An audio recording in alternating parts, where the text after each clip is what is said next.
The new coronavirus has been declared a global emergency by the World Health Organization, as the outbreak continues to spread outside China.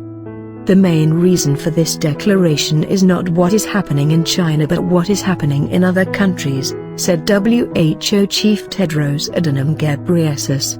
The concern is that it could spread to countries with weaker health systems. Meanwhile, the US has told its citizens not to travel to China. The State Department issued a Level 4 warning, having previously urged Americans to reconsider travel to China, and said any citizens in China should consider departing using commercial means. China has said it will send charter plans to bring back Hubei province residents who are overseas as soon as possible. A foreign ministry spokesman said this was because of the practical difficulties Chinese citizens have faced abroad. Hubei is where the virus emerged.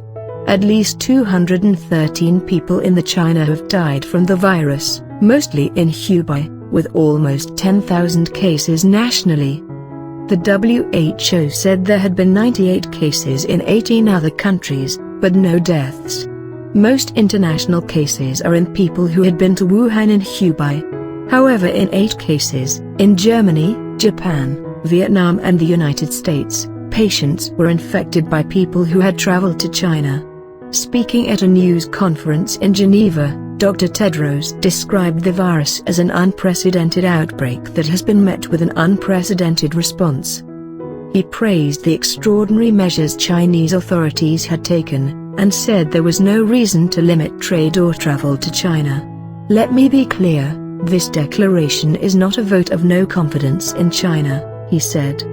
But the various countries have taken steps to close borders or cancel flights, and companies like Google, IKEA, Starbucks and Tesla have closed their shops or stopped operations.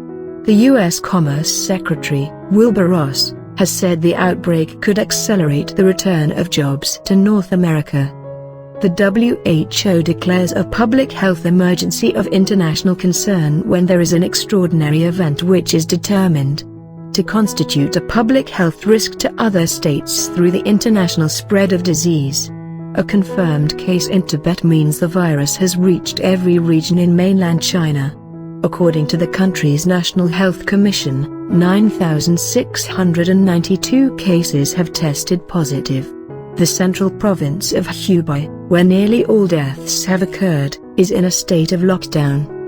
The province of 60 million people is home to Wuhan, the heart of the outbreak.